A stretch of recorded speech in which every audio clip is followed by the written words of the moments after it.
नमस्कार प्रेक्षकांनो, ठरलं तर मग मालिकेच्या आजच्या म्हणजेच 16 मेच्या भागात आपल्याला एक जबरदस्त असा ट्विस्ट पाहायला मिळणार आहे। पण त्याआधी जर तुम्ही माझ्या चॅनलवर नवीन असाल तर चॅनलला प्लीज सबस्क्राईब करा। आता आपण पाहतो की सायली किचनमध्ये नारळाच्या वड्या करत असते। अर्जुन आता फ्रेश होऊन खाली येतो। खाली प्रताप व कल्पना बसलेले असतात। तो त्यांना म्हणतो, mamma, dad, I am really very sorry. मगाशी मी खूप रूडली बोललो तुमच्याशी, पण तुम्हाला स्पेशली मम्माला, मम्मा तू खूप इमोशनल आहेस, पण प्रत्येक माणूस कसा वागतो याच्याकडे जरा प्रॅक्टिकली बघ। तर आता सायली तिथे नारळाच्या वड्या घेऊन येते व अर्जुनला असं म्हणते, हा विषय आत्ता नको, मी बघा खोबऱ्याच्या वड्या बनवल्यात, तुम्हाला आवडतात ना? तर अर्जुन म्हणतो, हो खूपच आवडतात। तर आता तो घ्यायला जातच असतो। सायली म्हणते, अहो थांबा जरा, देवी आईसमोर नैवेद्य तरी दाखवू द्यात। तर आता तेवढ्यातच तिथे प्रिया व अश्विन येतात। प्रिया सायली व अर्जुनला बघून मनातच असं म्हणते, एकीकडे तो रविराज आणि हा अर्जुन एकत्र मिळून मला गाढायला निघालेत आणि ही इथे निर्लज्ज सायली सगळ्यांना खायला घालते।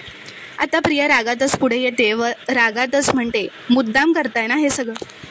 ती म्हणते, मुद्दाम करताय ना हे सगळं? कोर्टात माझ्या विरुद्ध खोटं नाटं सांगितलं आणि आता माझी हार सेलिब्रेट करताय आणि ही असं घरात गोडधोड करताना तुला लाज नाही वाटली सायली?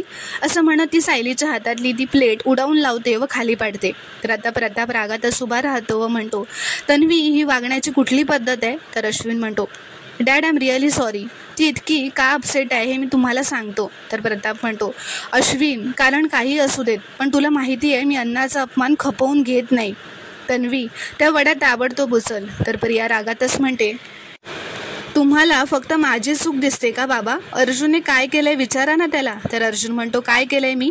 तुझा खरा चेहरा असा उघडा पडलाय म्हणून असे तमाशे करशील का आता? कल्पना म्हणते, तन्वी, किती राग आला ना तरी तो राग अन्नावर काढायचा नसतो। तर प्रताप रागातच म्हणतो, तन्वी, तू जमिनीवर फेकलेलं अन्न ताबडतोब उचल। तर अश्विन म्हणतो, डॅड तुम्ही प्लीज शांत व्हा ना, मी बघतो काय ते।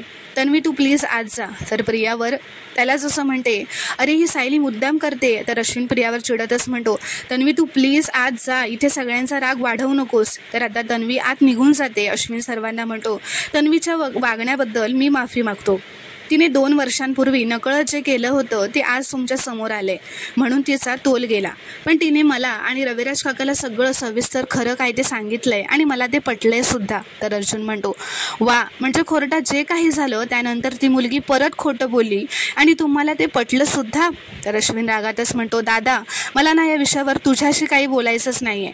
तर आता सायली अश्विनला म्हणते, अश्विन भाऊजी राहू द्यात, मी उचलते ते सगळं, तुम्ही प्रियाकडे जा, तिचा राग आधी शांत करा। तर अर्जुन मनातच म्हणतो, शेवटची नाटकं करून घे तन्वी, आता तुझा गेम संपत आलाय। तर आता प्रिया तिच्या खोलीत येते व म्हणते, असं वाटतंय चारही बाजूंनी कोंडली जाते मी। अर्जुनने माझ्या गळ्याभोवती फास अडकवलाय आणि तो घट्ट होत चाललाय, त्या सगळ्यातून कशी निसटू मी आता? तर इथे दुसरीकडे रात्री सायली तिने लावलेल्या त्या रोपट्यांपाशी उभी असते। तिथे अर्जुन येतो व विचारतो, काय बघतेस तू? तर सायली म्हणते, प्रवास। ती म्हणते, नात्यांचा प्रवास। हे बाबांच्या नावाचं रोप बघा ना, या रोपात आमच्या नात्यातले सगळे चढउतार लपलेत। असं म्हणत ती पहिल्यांदा लग्न करून घरात आलेल्यापासून प्रतापसोबतच्या सगळ्या आठवणी आठवू लागते। ती आत्तापर्यंत झालेले सगळे क्षण आठवत असते। तिच्या डोळ्यात पाणी आलेलं असतं। अर्जुन म्हणतो, जेव्हा तू ही रोपं लावली होतीस ना, तेव्हा मला वाटलेलं की माझ्या घरची लोक तुझ्याशी कधीच चांगलं वागणार नाहीत, खूप हट्टी आहेत ही लोक। तर सायली म्हणते, 1 मिनिट, माझ्या माणसांना हट्टी वगैरे म्हणायचं नाही हं, गाठ माझ्याशी आहे। तर अर्जुन म्हणतो, हट्टी नाही तर काय, त्यांना जगातली इतकी चांगली सून मिळाली आहे पण त्यांना काही किंमतच नाही आहे। तर सायली आता असं म्हणते, आय ऑब्जेक्ट मिलॉर्ड, मला माझं म्हणणं मांडायचं आहे यावर। पहिली गोष्ट, रागावणं हा मोठ्या माणसांचा हक्क असतो, म्हणून त्यांच्या खडूस मुलाने त्यांना हट्टी वगैरे म्हणू नये। तर अर्जुन म्हणतो, म्हणजे बाकीचे सगळे चांगले आणि तुमचा नवरा खडूस का? तर सायली म्हणते, मी खडूस सुभेदारांची बायको म्हणून नाही तर गोड सुभेदारांची सून म्हणून म्हणते। आणि मिलॉर्ड, अर्जुन सुभेदारांना सक्त ताकीद देण्यात यावी की त्यांनी माझ्या सासू सासऱ्यांना काही बोलायचं नाही। तर अर्जुन हसतच म्हणतो, बरं, काही बोलत नाही। तर आता ते दोघेही हसू लागतात। इथे दुसरीकडे साक्षी खूपच घाबरलेली असते। साक्षी व महिपत एकत्र बसलेले असतात। ती महिपतला असं म्हणते, संपलं, सगळं संपलं अण्णा, मी आता पुन्हा जेलमध्ये जाणार। अण्णा, आता तर प्रिया पण पकडली गेली आहे, खोटं बोलली आहे ती आता कोर्टात हे पण प्रूव्ह होणार आहे की प्रियाने खोटी साक्ष दिली. तर महिपत म्हणतो, अगं असं काही नाही होणार, ती दामिनी देशमुख बाई असं काही होऊच देणार नाही. तर साक्षी म्हणते, तुम्ही गप्प बसा अण्णा, तुम्ही म्हणाला होतात ना ती दामिनी देशमुख कधीच हरत नाही म्हणून. पण काय झालं, अर्जुन सुभेदारने तिला सुद्धा हरवलं, म्हणजे ही केस अर्जुन सुभेदारच जिंकणार. तर महिपत म्हणतो, अगं एक दिवस असं झालं म्हणून काय लगेच आभाळ कोसळणार आहे का, अजून अख्खी केस बाकी आहे. तर साक्षी म्हणते, अर्जुन पुढच्या वेळी वेगळं काहीतरी प्रूव्ह करणार अण्णा. जर का त्या अर्जुनने मधल्या 2 तासात मी रिसॉर्टमधून बाहेर पडून कुठे गेले होते हे प्रूव्ह केलं तर. तर महिपत म्हणतो, अरे पण अर्जुनला कसं कळेल. तर साक्षी म्हणते, माझी आणि प्रियाची मैत्री होती हे कसं कळलं ना तसंच. तो अर्जुन अजिबात मागे हटत नाही, खूप हुशार आहे तो अण्णा, तो काहीही शोधून काढू शकतो. मला फाशी होणार, मला दिसतंय ना मला फाशी होणारच. आणि एक वेळ फाशी झाली तर ठीक आहे, मी तिथल्या तिथे संपून जाईन. पण पुन्हा मला जेलमध्ये जावं लागलं तर अण्णा, मला जन्मटेप झाली तर नाही, मला परत जेलमध्ये नाही जायचं आहे. ती घाणेरडी माणसं, ते घाणेरडे जेवण, मला हे सगळं नको आहे. असं म्हणत साक्षी आता खूपच पॅनिक होत असते, घाबरत असते, रडत असते. महिपत म्हणतो, साक्षी शांत बस, असं काही होणार नाही, वाघाचं बछडा आहेस तू, असं घाबरायचं नाही. ते साक्षी परत तेच म्हणत असते की नाही, मी त्या जेलमध्ये जाणार, त्या जेलमध्ये सडणार, मी कुजत राहीन तिथे त्या जेलमध्ये. तर महिपत म्हणतो, त्याआधी तुझा हा बाप अख्ख्या जगाला आग लावून टाकेल.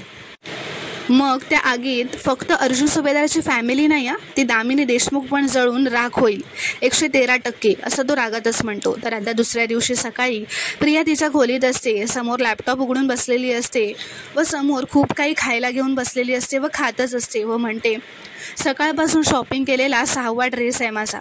अर्जुनमुळे मी जेलमध्ये तर जाईनच, पण हे असं शॉपिंग करून मी कंगालसुद्धा होईन, हे स्ट्रेस इटिंग करून जाडसुद्धा होईन. मी स्वतःला काहीतरी कितीही शांत ठेवण्याचा प्रयत्न केला ना तरी एका बाजूने अर्जुन आणि दुसऱ्या बाजूने किल्लेदार येताना दिसत आहेत मला, आणि दोघांचे हात म्हणजे ना गळफास आहेत, गळफास. आणि महिपत तर फाशीच्या फंदातच पडणार नाही, तो तर सरळ डायरेक्ट गोळीच घालणार.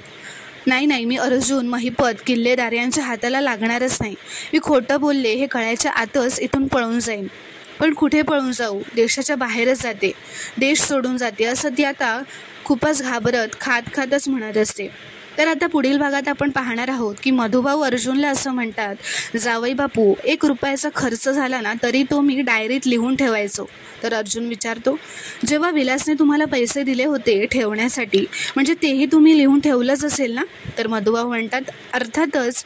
तर सायली व आता अर्जुन दोघेही ती डायरी शोधत असतात ज्यात सगळं हिशोबाचं लिहून ठेवलेलं असतं. आता सायलीला ती डायरी मिळते, सायली अर्जुनला ती दाखवते. अर्जुन असं म्हणतो, या इन्फॉर्मेशनचा आपल्याला खूप मोठा फायदा होणार आहे, and I am very sure ते पैसे महिपतचेच असतील. आता ही डायरी आपल्याला महिपतपर्यंत पोहोचवेल. तर प्रेक्षकांनो, पुढील भागात काय घडणार, अर्जुनला आता कुठला नवीन पुरावा मिळाला आहे हे पाहणं खूपच रोमांचक ठरणार आहे. व्हिडिओ पूर्ण बघितल्याबद्दल धन्यवाद. व्हिडिओ आवडल्यास कॉमेंटमध्ये नक्की कळवा व चॅनलला प्लीज सबस्क्राईब करा.